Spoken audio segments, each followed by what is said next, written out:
Good morning and welcome to the Mike and the Hoss Show, powered by the MM Shop and the Pulse of New Hampshire. I'm Mike Dene, and alongside Charlie Hossek, we are Mike and the Hoss. Dog, Charlie, good week. Everybody feeling good? Yeah, it's good week. It's been a cold week. Cold week. It's been a cold winter. It hasn't been just a week. It's been a winter, and my energy bills support that. The past couple winters have been kind of cool, and you get accustomed to. Kind of warm rather, and you get accustomed to that. But the systems are working overtime right now. I'm ready for the season of yuck, Charlie. That's really what I'm ready for. And then let's have spring come, because I just want to get out of this stretch of cold. Well, let's clarify, Mike. We are in the season of yuck. The season of yuck is kind of once the holidays end, January 1st, until we kind of hit the March 1st when the sun starts to feel better. I have to tell you though, this week we did finally make it out for recess duty. Or I made it out for recess duty because we were keeping the kids inside because it's been so windy. It's the wind chill that's been keeping us kind of trapped inside. But the sun, you can feel the sun. It feels like spring sun when you're out there, and it's like, it's the angle has changed, and it feels so warm. So I know good weather is coming, and the spring is almost here, Mike. It is nice to get up. You get up in the morning, it's light out all the time because, you elementary teachers at 9 o'clock. Yes. Next year, you're going to be in the real world. I know. Next year, I know. I can't believe we're going to be under the same roof. That's going to be interesting. We'll see. We'll see how it goes. But it's nice at night. It's not getting dark at 4:15. I think that's, seasonal affective disorder is real, and you can see people that get it, and I understand why, especially up north where. On a winter like this, when we're kind of hunkered down for most of the winter. Right. So it's tough. So we're getting the dog was telling us off air that he's going to be snowshoeing and eating pancakes, and it looks like, dog, that you are embracing the season of yuck. I have to. What choice do I have? Can't fly anywhere. It's too expensive. And I'm kind of snowed in. It was cold all this week. Millard Fillmore screwed us again. What's going on? That's so true. Let's get this thing started. Mike and the Hoss is powered by the MM Shop, located in the heart of downtown Wolfboro. It can be found on the Pulse of New Hampshire radio stations and all over the world on the Pulse of New Hampshire app. You can always catch up and listen to our podcast on the app, Spreaker, and on Audible, and obviously live on Facebook, YouTube, and on YouTube Live, which is thankfully brought to you by our live streams, brought to you by the Heinz Group of Philadelphia and London. The MM Shop has over 100 varieties of fresh baked goods, including 6 different types of bread and a full-service ice cream bar, and, of course, their most famous item, the gingerbread cookie. Make sure to visit the MM Shop the next time you're in Wolfboro, online at yummymshop.com. And while you're there, enter the discount code of Mike and the Hoss to receive 20% off a Gingy Box. You can join our conversation, 603-228-2080. 603-228-2080. You got it. Dog gave me the look. You got the look. Oh, boy. I got the look. Yeah.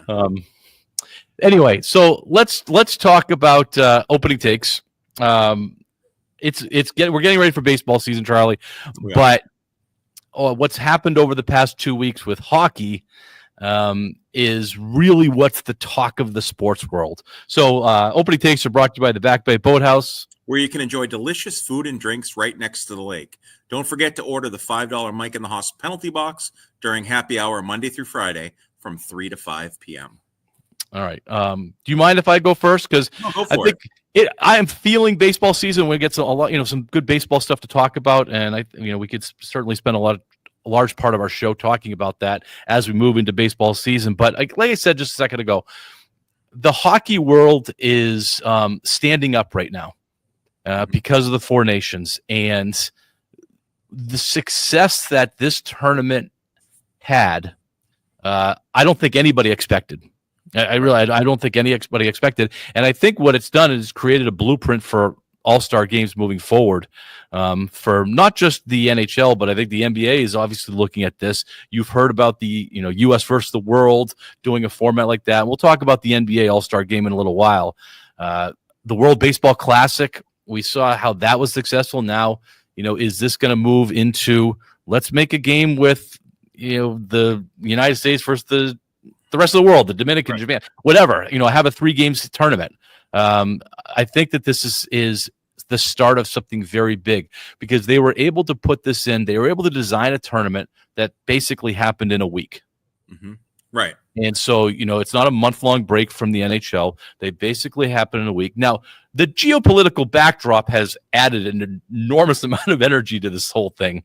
Booing the American national anthem, United States national anthem, obviously is, got a lot of people's attention, which brings you back to 1980s. And why was the Miracle on Ice so special? Because it was the geopolitical drama that was happening behind the scenes between the United States and Russia that is what added to it. And we see the same thing. And I can't remember since then. And yes, we can remember that, in 1980, but I don't remember the vibe like it is right now. And I like it. I like the vibe. I mean, it's not the United States and Russia. I mean, it's Canada, and Canada is pretty insignificant. But it's still nice. I'll stop. I completely disagree with that. At this point, right now, Canada is not insignificant. Russia. It's not Russia. It's Canada. And they booed the national anthem. It is what it is, but it's still Canada. It's not. I don't think there's a rivalry between the U.S. and Canada except in hockey.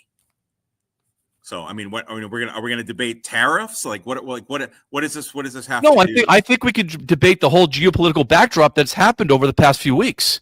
And so you could put tariffs on top of it. Whatever has raised the energy has raised the energy. And it's not the Cold War. It's not the Cold War, but it has raised the energy of what's been happening, and that is a big part of the story. I don't disagree.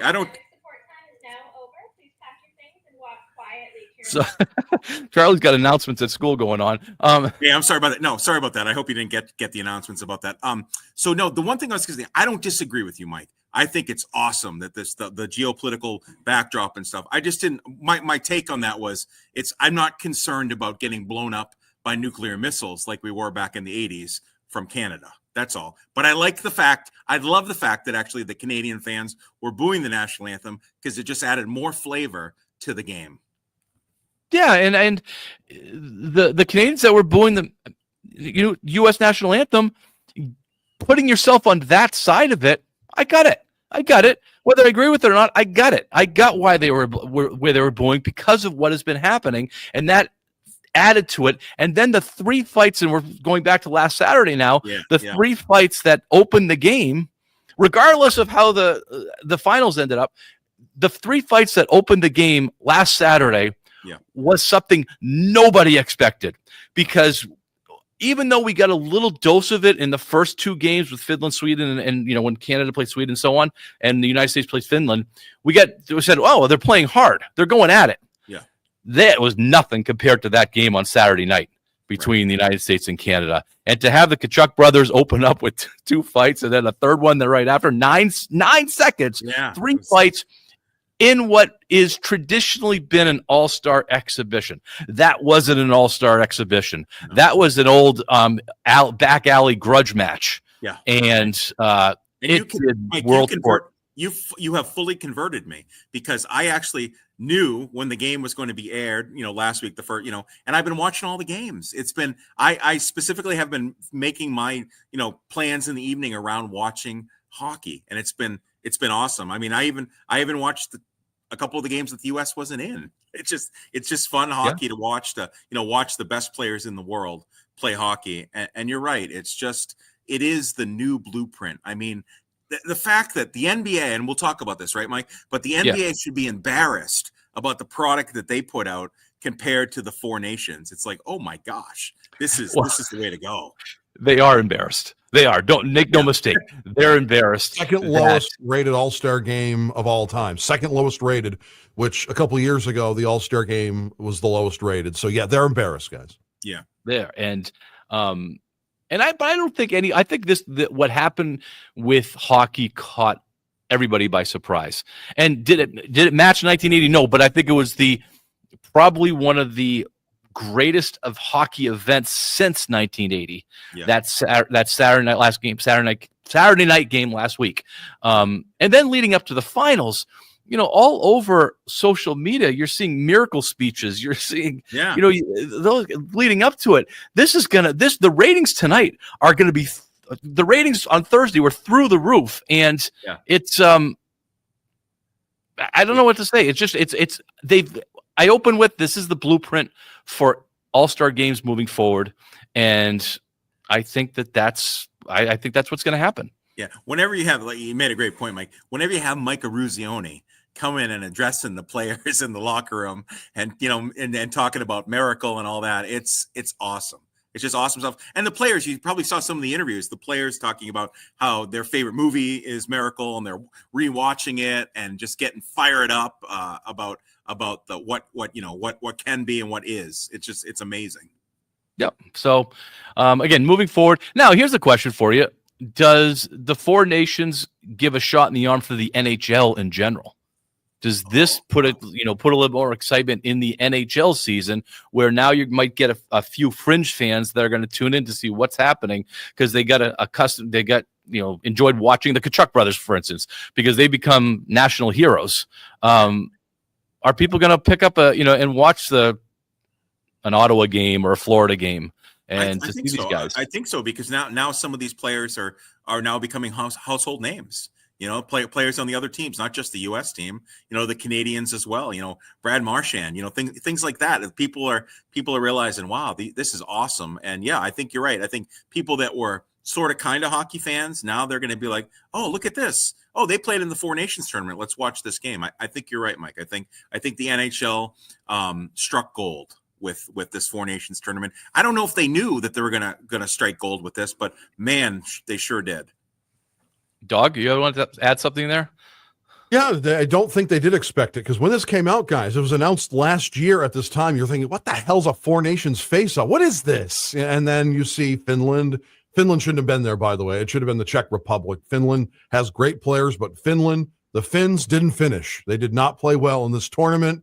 I think it should have been the Czech Republic. Now, I understand why Russia didn't get in, because, again, this is not Olympic sanctions. However, I think, again, this is a preview of the Olympics come 2026. They're getting all these players ready for the 2026 Winter Olympic Games when they play it in Italy next year. And I could see this expanding to a 6-team tournament.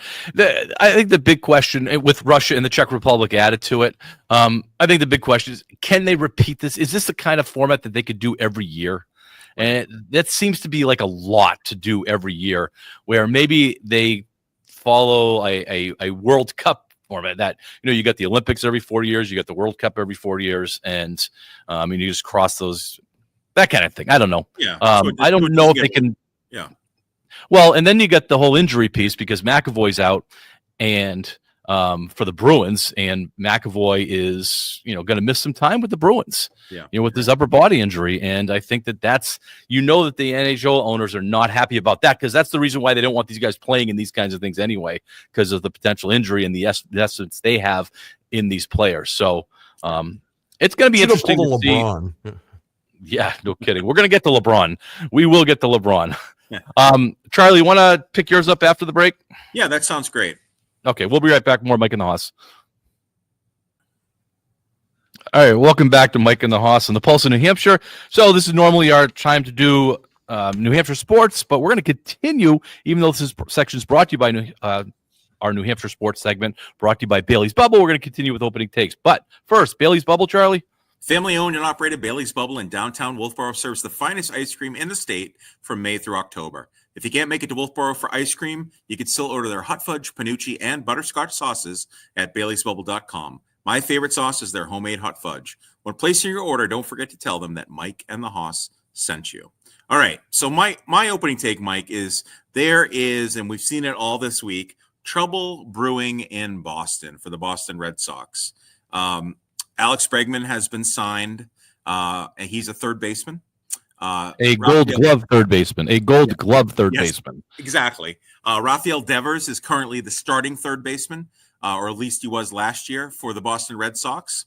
And it was interesting. We touched a little bit on this last week when we said, what would be the best lineup here. And then Devers has come out and said that he is the third baseman. He doesn't plan to play anything but third base. And then he's got a friend. He's got a friend in Tristan Cassis, who has come out, and you're thinking, like, Tristan Cassis, like, what has he ever done? Like, he's a new guy. but he's coming out saying that Devers needs to be the third baseman, and Casas is apparently going to be making all sorts of different decisions for the Red Sox. Even though I'm going to tell you right now what I think should happen to Casas. I think they should trade him and get rid of Casas, pick up a couple of arms for him, and then Devers can play first, and it's going to become a non-issue. But my question for you guys, and my opening take is, where is the loyalty as far as being a player on a team where you want what's best for the team? And you're going to tell me, I know what you guys are going to say, Charlie, you're so old-fashioned, they don't care anymore. It's all about them. It's all about their product. But wouldn't it be better for Rafael Devers to say, you know what, maybe Bregman should play third base because he's better than me defensively. I could maybe platoon at DH and first base if Tristan Casas stays on the team. And when Casas is playing first, Devers DHs and vice versa. And trying to go after a championship because you actually have the arms right now. The Red Sox have the arms to make it to the playoffs. So I'm just kind of like, I can't believe this is happening. Rafael Devers, dude, you need to do what's right. And what's right is you not playing third base. You're a liability there. You're not a good defensive third baseman. What do you guys say? Well, in the immortal words of Rafael Devers, no. Did you catch the press conference? No. Are you going to be moving from third base? No. He was like a petulant middle schooler, which we deal with every day. Yeah. Are you going to go to class? No. It's just, I thought it was a really bad look in a lot of ways for Rafael Devers. Not as much the Red Sox. I mean, I think it's just, drama that teams go into. I thought Rafael Devers took away any chance that he's going to be a leader of the team, that he's going to be looked to as a leader of the team. Yeah. He is now going to be considered a selfish baseball player, at least for the time being. And he's going to have that distinction for a little while until he moves. He's going to move. He's going to move. It's inevitable that he's going to move. He is one of the worst defensive third basemen in the major leagues. Yeah. Right. And they signed literally the best defensive third baseman in the major leagues. Yeah. Plus the guy can hit. Now Devers is probably a better hitter than Bregman. I mean, Devers is, but he's certainly not a better fielder. And if you put, I go back to the Jeter A-Rod thing, because that's similar, I guess. The difference was that Jeter had won 4 World Series titles at the time. He was not 23 years old when, as Devers is, or 24 years old as Devers is. He was a serviceable shortstop defensively. A-Rod was better, but Jeter was still serviceable. Right. Devers is not serviceable. He is a poor. The only reason he's playing third base is because he hits really well. Yeah, he does. It's not like he's a defense. You could put Bregman as a defensive replacement. He's going to move. It's just going to be a matter of how selfish does he look in that process. And how about, can I add one thing, and then Dog, I want to hear from you.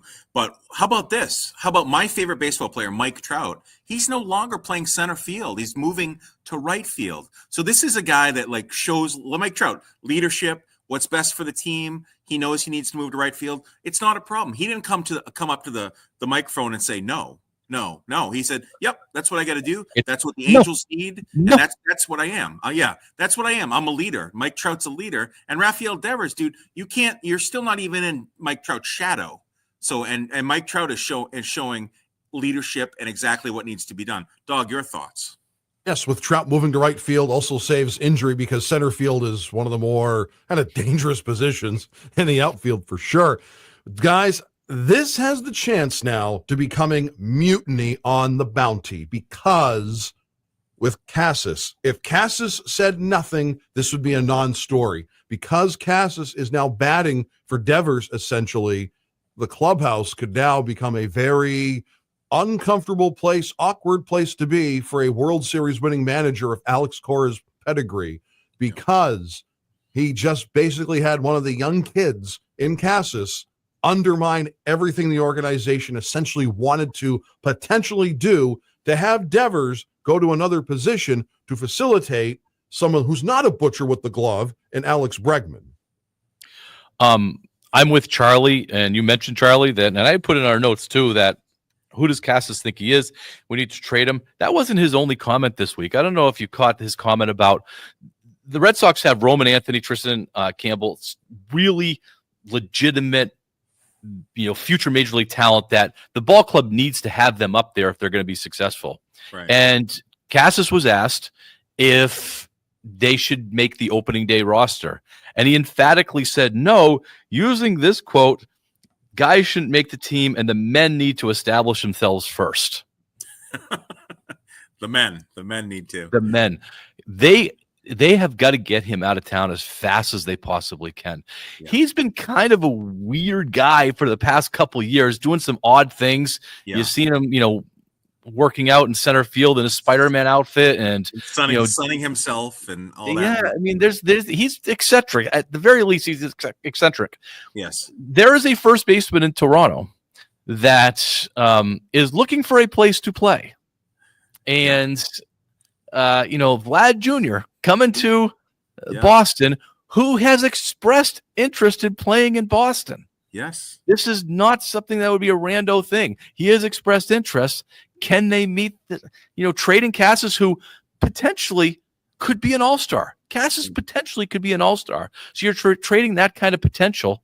So there's value there. And now's the time to do it.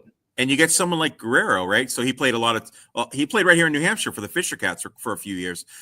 If you get Guerrero Jr. for the Red Sox, then you have him. He can play first. He can DH. When he's DHing, Devers can play first. I mean, we go back to the same thing. And that's the offense that Guerrero can offer us is incredible. So can you imagine Guerrero and Devers and Bregman? I mean, come on. You got Duran, who's doing. You've got some power there. You've got some offense there. You've got a recipe for the playoffs. The Bregman signing, there was a domino effect that happens because it starts moving guys into a position that they should be playing. But the domino effect doesn't happen if Devers stays at third base. Right.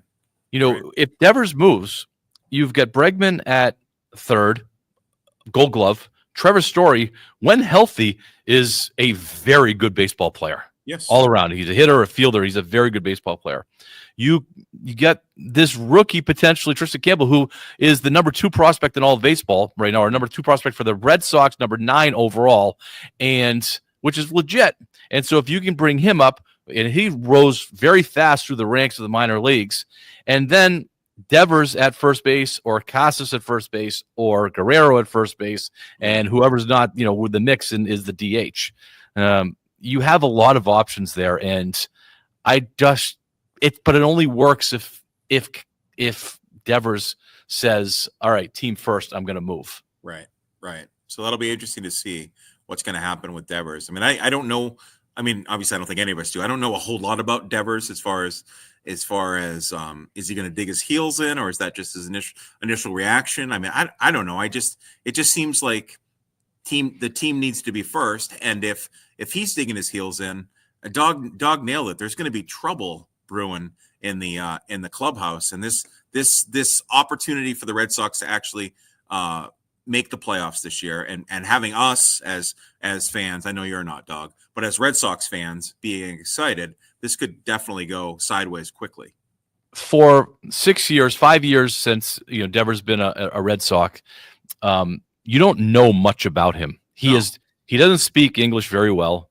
He has stayed out of the limelight. He was kind of in the shadow of Mookie, or in the shadow of Bogarts for a while, and past couple of years he stepped up a little bit, but you don't know much about him. You found out more about Rafael Devers this week than you have in the past 5 years about what is in his mind.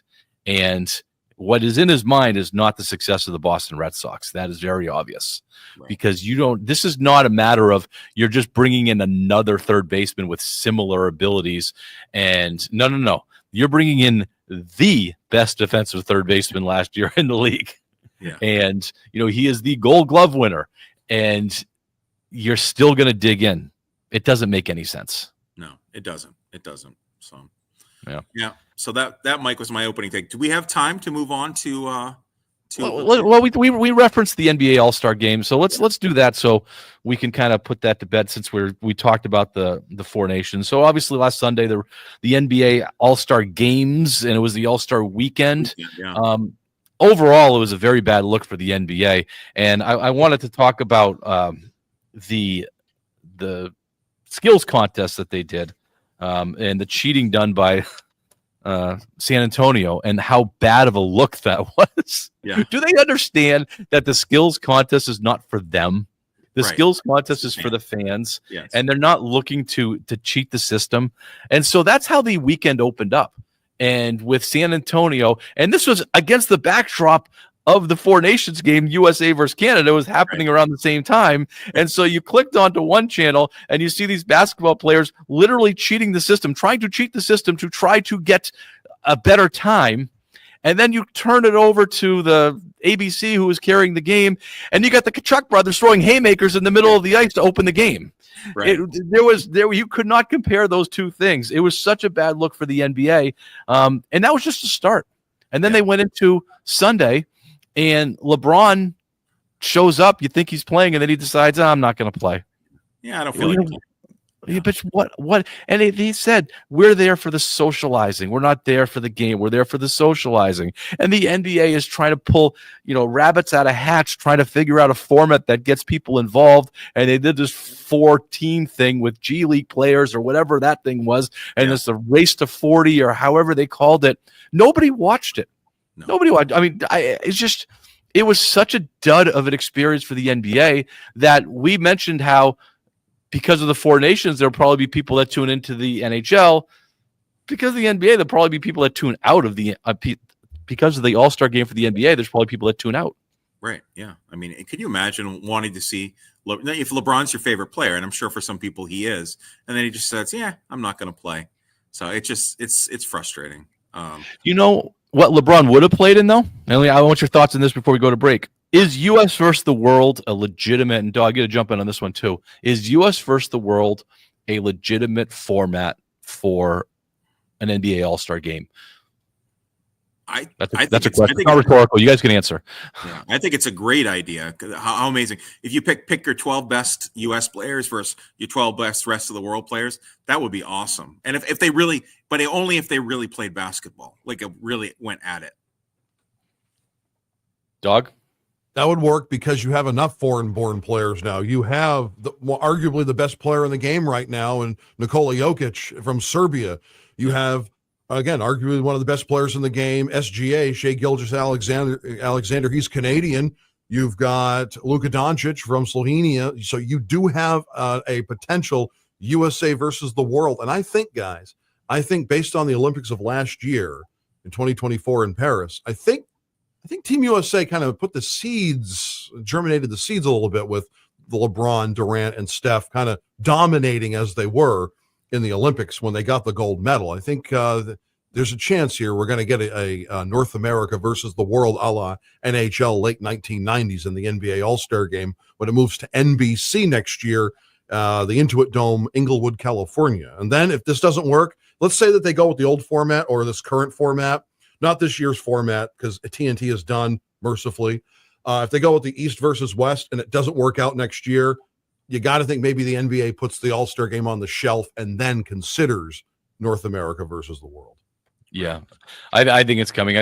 But to answer your question, Charlie, would they play for it? I think they would play for it because then you get embarrassment. If you lose if you have USA on your chest and you're playing whatever they call the world on their chest, world, and you lose, that's a mark because just like for Canada losing a hockey game to the U.S. is embarrassing for them because of that's their national sport. That's everything. Right.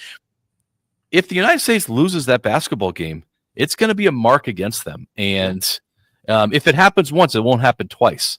Right.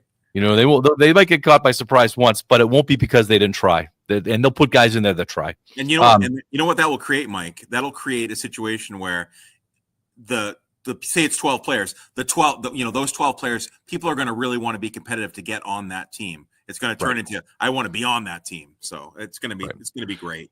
All right. We're way over. We're going to take a break. We'll be right back. All right, welcome back to Mike and the Hoss.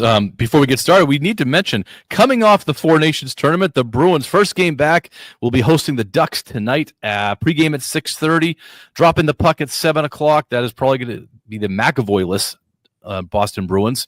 But the puck drop at 7 o'clock, and we'll probably talk about the Bruins a little bit more next week, but they're not a playoff team right now, and I think that's where they're headed. We'll see.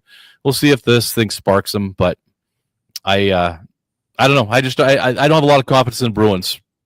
Quickly, Charlie? Do you have any confidence in the Bruins? No, my thought. Who I have very little confidence, and especially Swayman. Swayman worries me. I don't think he's as good as everyone thought he was. I think he's a good halftime goalie, like we had when he was being platooned, significantly better. Now that he's kind of more of a regular goalie, we're seeing that he's not who we thought he was. It's a bad signing, and it's going to be around their neck for a while. Yeah. And I don't know how they're going to get away. The way that they're going to get out from it is by changing the management completely, so they're not invested in that pick, and they're going to say it's like selling a bad stock. Right. They're going to try and get out of it that way. They're going to take a loss and get out of it. Hey, we gave ourselves a challenge last week that we were going to come here and we were going to pick our all-time team dynasties across all sports. And I could see where Charlie's are. Dog has his off the top of his head. How do you want to do this? Want to go? I'll give my four, and then we'll see where we're at, or one at a time. I was going to say, what if we just did one at a time, kind of like we do when we do our NFL picks? All right, so we'll say this: if I say one that you guys have, say that go with that one. So we're talking about that one. All right, so I'm going to go first here. The first one I have is the UCLA Bruins, the 10 NCAA championships between 1964 and 1975. That is basketball, by the way. Men's basketball, including 7 consecutive titles from 67 to 73. Lou Alcindor, Bill Walton, an absolute juggernaut. My first one is the UCLA Bruins men's basketball team. Awesome. I don't have the UCLA Bruins. Dog, do you have it? I do. I have the Bruins of the 70s. Right. Yeah. Okay. Awesome. 60s and 70s. So my first one that I'm going to go with is the Montreal Canadiens. From the 1950s to the 1970s, they won 24 Stanley Cups, including 5 straight, 56 through 60. And I see, Mike, that you had them as well. Well, I had them in a more specific way. I had them from 70 to 79 because I thought that's time for the Canadians when there was more teams in the league. It wasn't the original 6, which a lot of the early ones were the original 6. There was only 6 teams in the league, but they won 6 Stanley Cups in that time, and they had a 28-game win streak during that time at one point. So I had the Montreal Canadiens, but more specific, 70 to 79. Okay, Dog. The Chicago Bulls of the 1990s. You had 6 in the entire decade of the 1990s. The only teams in the 90s that won championships that weren't the Bulls was a back-to-back from the Houston Rockets. In 1990, you had the Detroit Pistons, and then in 1999, you had the San Antonio Spurs. So not a lot of wiggle room between His Airness, Michael Jordan, Scottie Pippen, and the rest of the Chicago Bulls. You can't argue with any of these. You really can't. I thought about the Bulls too, and it's hard to whittle it down to the four most dominating or most all-time dynasties. Yeah, the Mount Rushmore. Yeah, you're right. That's Mount Rushmore, right? Yeah. Charlie, why don't you go first this one? All right, so I'm going to go with the New York Yankees. You can go from the 20s all the way up to the 2000s. The Yankees have won 27 World Series titles with clearly dominant runs and multiple errors. I have the Yankees also, and again, I went more specific. I pulled out 1947 to 61, and so that's a 14-year span. They won 10 championships. Wow! In a 14-year span. So that's, to me, was there, even though it wasn't. I mean, you had Mantle and Maris during that time period. DiMaggio was during that time period. Yogi Berra during that time period. It wasn't Lou Gehrig. It wasn't Babe Ruth. It wasn't those guys. But that time was for me. Dog, what do you have? Do you have the Yankees on yours? I do, actually. The Babe Ruth, Lou Gehrig, like Murders Row 20s Yankees. People still talk about them to this day. People still talk about Babe Ruth and Lou Gehrig to this day. You must have done something right. All these years ago, when we're nearing, 100 years when those guys last played as the dynasty, the one that started all essentially in baseball. Although the Red Sox if you go back to that teens part, in the early, when the baseball started, you could make a case that the Boston Red Sox were the first baseball dynasty because they started it back the first World Series in 1903, and they won several World Series titles in the 1910s as well. There was no curse of Bambino because the Bambino was playing for them. Yeah. Right. I mean, the Bambino himself was a dynasty, just himself, because wherever he went, he won. Similar to another guy. When we think of dynasty, I know, Charlie, you went from a long stretch of time. If you finish in last place during that stretch, isn't that a break in the dynasty? And the Yankees finished in last place a few times, or at least had poor teams. Is that a break in the dynasty? Maybe. I was kind of looking at the dynasty in terms of like culmination of their existence. So that, I guess that's kind of the way that I went, like over a longer period of time instead of a short period of time. But I get it. That's a good argument, Mike, to make. I mean, you went shorter period of time, and I can't disagree with your picks either. But I just kind of went longevity. It's I can't stand the Yankees, that. But for them to wave their 27 World Series titles, yeah, I guess you're right. You got us. If I'm a Red Sox fan, we don't have that many. All right, who's your fourth one, Charlie? My fourth one would be the Boston Celtics. The Celtics really, from this was a little bit shorter period of time, Mike, 56 to 69. This was 11 NBA titles in 13 seasons. And of course, that's the Bill Russell era. So for me, it's the Celtics. I have the New England Patriots. And this goes against your argument, Charlie, as far as you taking a look at their whole. I can't put the New England Patriots as an all-time dynasty in terms of their whole entire, as far as long as they've been around. Sure. I have to only look at 01 to 19 because they had some pretty dreadful teams in the 90s, and so obviously that doesn't count. But from 01 to 19, 6 Super Bowls, which is pretty tough to do, 6 Super Bowl titles rather, 10 appearances with Tom Brady and Belichick, the greatest football dynasty that in modern day football, during a time of salary cap, free agency, and all that other stuff that's going on. I get the New England Patriots. Dog? I was going to just jump in. I had the Patriots. Sorry, Dog. I had the Patriots too, Mike. And for me, getting back to my definition of dynasties, that's a 20-year period for me. So that's still a length of time that I can live with. So I'm fine with the Patriots. They clearly are a dynasty. They were a dynasty, and I don't think anyone's going to ever repeat the New England Patriots dynasty. And they only finished out of the playoffs twice. When Tom Brady was playing, and this is still the most amazing stat, he has never played in a meaningless game with playoff implications. Right. Think about that. His whole career, he never played in a game that did not have playoff implications. And that whether it be the first game of the year, and he got hurt in 08, or after their first Super Bowl, they didn't make the playoffs, but they got eliminated on a tiebreaker, and that they had to win that last game, and they beat Miami in the last game. He's never played in a game that didn't have playoff implications. Doug, your fourth? The Edmonton Oilers of the 1980s, which started with the great one, Wayne Gretzky, and proved they could win without him. In 1990, with Mark Messier and Yari Curry and Grant Fuhr and company, but the great one, you see there's a statue outside at Edmonton's arena where they've got the great one hoisting Lord Stanley's cup, and it's an iconic shot. It was a photo that was back in the mid-'80s when it happened, and you don't have that dynasty without the great one, Wayne Gretzky, who's the greatest hockey player of all time. I know people say around here, Bobby Orr didn't get the benefit of having a long, lengthy career because of his knee injuries. He's the greatest defenseman of all time, and defense is absolutely crucial in the game of hockey. However, you don't get the Rust or Sun Belt hockey teams and the expansion of sponsors, Four Nations Face-Off, this, that, and the other without number 99, which is retired throughout the entire NHL, Wayne Gretzky. No argument here. No argument at all. Awesome. All right, so we were close, but we had some differences. I like that. That's the way Mount Rushmore should be. We're over again. We're going to come back, and we're going to talk. You got a little game for us, Charlie, right? You got a little game for us, yeah. All right, sounds good. We'll be right back. Welcome back to Mike and the Hoss. All right, Charlie, we got about 5 or 6 minutes left, and you want to talk pitch clock or strike zone? Yeah, I want to talk a little bit about Major League Baseball. So we had talked about this in previous shows. MLB is going to test the automated ball strike system. It's the ABS Challenge. It's going to be used at spring training this year. Last year they used it in minor league baseball, and it was interesting that when they made a challenge, the players were overturned. The calls, the challenges were overturned. The umpire's decision 51% of the time. So it was actually pretty effective. I did a little more research into it. It's really quick, and if you've seen any minor league games, it's just a few seconds. Here are the rules, though.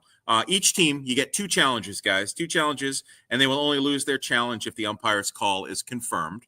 Only the batter, the pitcher, or the catcher, once again, batter, pitcher, catcher, can challenge the call. The player will tip their cap to the umpire to signal that they want to challenge. There will be no additional challenges in extra innings, and they're going to still have the Hawkeye view will be shown during the review so that the fans can see it as well.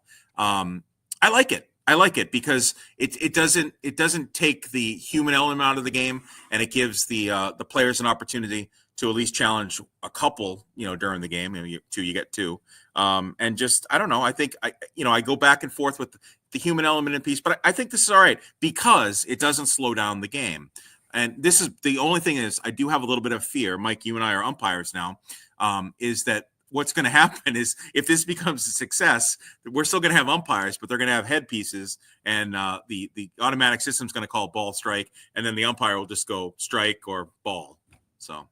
That is coming. I want to bring it to the show. So anytime you say something that I disagree with or that is wrong, I'm gonna tap my head, Charlie, and I'm challenging what you're saying. And then Dog's he's gonna Google you and he's gonna check to see if you was right. That's what you're going to say. I'm going to challenge your fact. He's going to fact check me. Yeah. Yes. I mean, the sad thing is you're going to run out of challenges very quickly.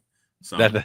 Hey, I want to play. I just wanted to. Can I play a little bit of a game with you guys? Yeah, and I want to come next. We're going to talk about this as spring training goes on. So I want to keep this challenge thing kind of on our agenda because I think this is a major change for baseball, and I'm not sure where I'm at with it. I want to see how it goes. Okay.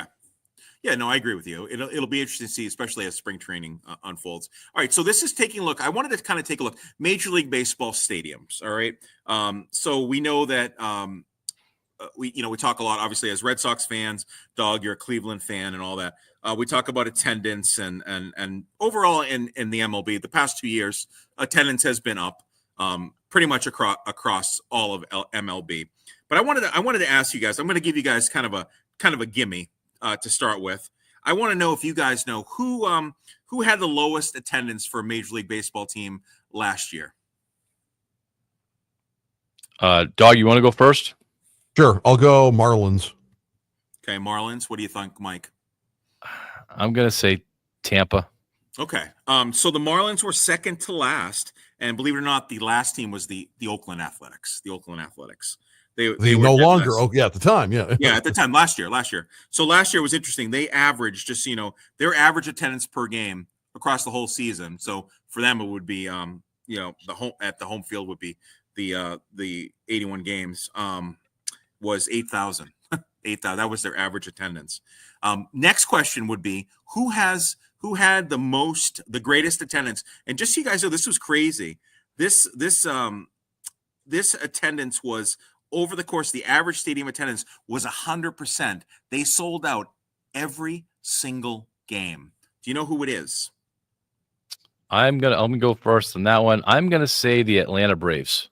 Atlanta Braves. Okay. I'll say L.A. Just to they won the All right. World Yeah. Series. So Dog said L.A. L.A. was only at 86%. The Atlanta Braves, Mike. Atlanta Braves were at 92%, which is pretty high.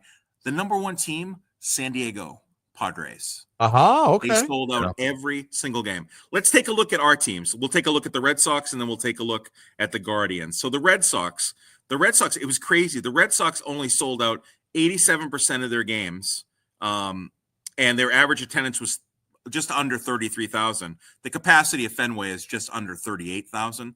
So they didn't do as well. They're kind of middle of the pack, and the Guardians were a little bit worse. Well, significantly worse. They only sold out 73% of the time, and their attendance hovered around 25,000. Their ballpark can have just under 35,000.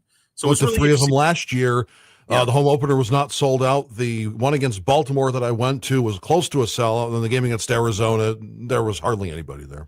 So you're saying that San Diego was 100% sold out. When you invest $1 billion into your roster and you bring stars in, that people actually come to the games to watch those stars?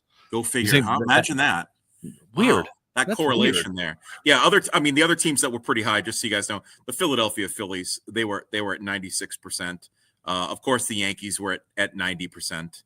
So those were the top teams. Marlins, dog, that you had said, they were down at 35%. So they were pretty low down there. But yeah, it's just interesting. You're right, Mike. That correlation of making sure that we have, if you're spending the money, people want to come see the stars. Dog's giving us a wave. Maybe next time we talk about which team we should eliminate because of attendance. Yes.